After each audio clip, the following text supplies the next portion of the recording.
medyo dilim-dilim na.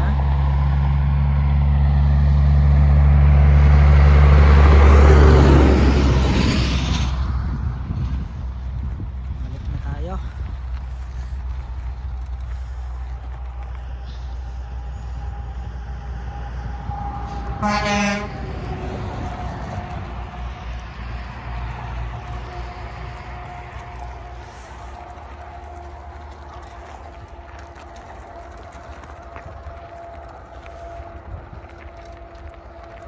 Tapos in terms of education, lalo na yung may mga family dito, experience ko sa dami kong kilala sa UAE, talagang naririnig ko sa kanila na talagang medyo magastos magpaaral. Imagine nasa KG1, kindergarten 1, magkano yung expenses nila every quarterly of the year. Yung isa kong nakausap, umaabot ng 7,000 every quarterly. Eh paano kung minimum ka lang or above minimum pero hindi rin naman ganun kalakihan? Doon lang mapupunta yung sinasahod nyo. Eh dito sa Canada, free. As in free from preschool until high school. Libre po yung pag-aaral ng mga anak nyo dito. Diba, wala ka nang iisipin na once na nandito yung family mo is hindi mo naisipin yung tuition ng anak mo, mag-uniform ba anak ko. Walang ganun, walang uniform dito. Hindi uso dito yung uniform. Kailangan lang nila i-enroll mo and until high school libre na yon. And ano pa ba? In terms of benefits, kaya talagang ideally na yung pumunta dito is yung family. Kasi yung mga bata talaga malaki yung benefit. Narinig ko na nasa 1,700 something yung benefit per child. Until 17 years old yun ha. Ibibigay yun ng government dito. Imagine mo kung hilima kang anak na nandito, magkano yung benefits every month ng kada isa. Dollar yung usapan dito ha. Yun yung mga nakita kong advantages of being here sa Canada. Kaya talagang pinuso ko na makarating dito. Sa UAE kapag 55 or 60 retired ka na noon, back to Philippines ka na. Dito as long as you want to stay here, as long as you want to work here, as long as you can work, wala ditong edad. Yung iba kong mga ka-work 70, pero kayang-kaya pa nila mag-work, gusto pa nila mag-work. Doon pala makikita mo na no discrimination dito. Lahat pwedeng mag-work. Dito walang requirements. Hindi mo kailangan ng, kasi nung nagwo-work ako sa UAE, naalala ko, kailangan bagong gupit lagi, nag-aahit ka, bawal lang may kulay ang buhok sa babae. Dito it doesn't matter, wala silang pakialam. As long as na nagwo-work ka, hindi sila natingin sa physical appearance mo. Ang mahalaga sa kanila, makapag-contribute ka sa business nila. Eh gusto ko magpahaba ng buhok noon. Kaso 1 year din ako nag-work sa McDonald's and syempre fast food chain.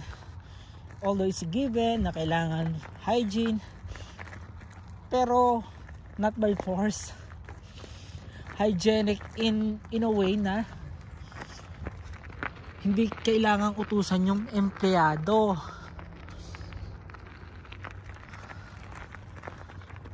And yung pinakamaganda pa talaga na gustuhan ko dito is may chance na maging citizen ka dito, diba?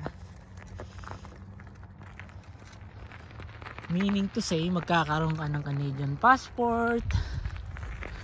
Meaning to say, kung ano yung benefits ng Canadian citizen, yun din yung ma-acquire mo. So diba, pantay-pantay. Sa UAE, hindi naman sa pagmamaliit is kapag businessman ka, bibigyan ka nila ng 10-year validity ng iyong visa. Yun, maximum na yun. Pero as a being citizen, never kong na pakinggan na meron ng nagkaroon na citizen na Pilipino doon. It is not possible for them kasi masyado silang strict sa rules nila and gusto nila sila lang. Dito, everybody is free, everybody has a chance, and everybody will treat the same. Sa UAE, ang hirap magkaroon ng driving license unless boss ka, unless mudir ka, unless sumasahod ka ng 5,000 and above. May chance na magkaroon ka ng sasakyan, may chance na magkaroon ka ng lisensya. Dito sa Canada, 3 months pa lang ako, nagkaroon agad ako ng lisensya. Sa UAE, hindi ka pwedeng kumuha ng credit card kapag minimum wage ka, kapag minimum earner ka. Di nila i-allowed yun. Na-experience ko dati sa ka-work ko. Manager na yon, manager na talaga. Pero pupuntahan pa siya mismo ng may-ari ng bangko, yung mga staff ng bangko. Titingnan yung capability niya, kung papayagan siya kumuha ng credit card. Titingnan yung background niya, ano yung work niya, ano yung position niya, magkano yung salary niya. Dito, walang ganon. Basta dumating ka dito, pakita mo yung LMIA mo, working permit mo, and that's it. They will not ask about your salary. Praise God nga ako. After 3 months, sabi ko, nag-request ako baka pwedeng itaas yung credit limit ko. And just a split of seconds, by text lang yun ha. Yung agent kasi, tinetext ko lang siya kung anong needs ko. And ganun lang, sabi lang niya, okay, how much do you want? Sabi ko, ganitong amount yung gusto kong limit ng credit ko. And she told me, okay, and let's do that. And that's it. Yung credit limit ko tumaas na agad. Di ba saya? Ang saya sa feelings na walang discrimination, na hindi mo mararamdaman na mababa ka. Uy, may usa doon, no? Kita nyo? Yung tumatakbo. Ano lang ang pakita ko sa inyo. Wait. Ang laki ng usa, oh. Yun, ang bikin. Yun yung nakikita nyo. Tumatakbo siya.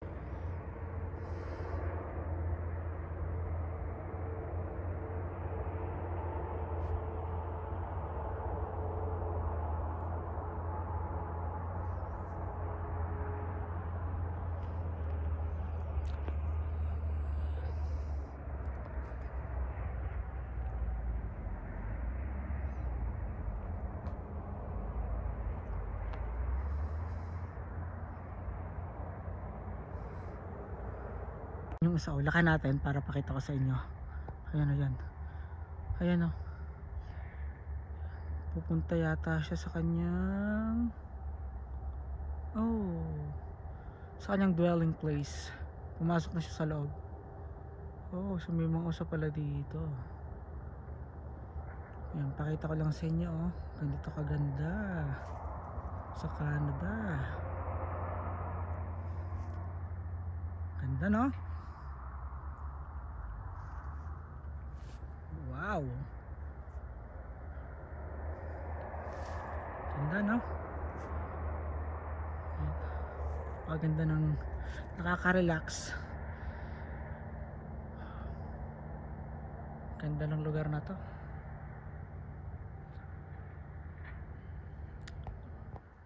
Hanggang ma-encourage ka na pumunta talaga dito. Ganda no?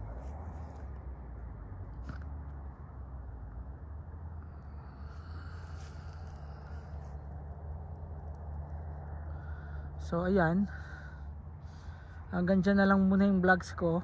Medyo napahaba-haba yung ating kwentuhan.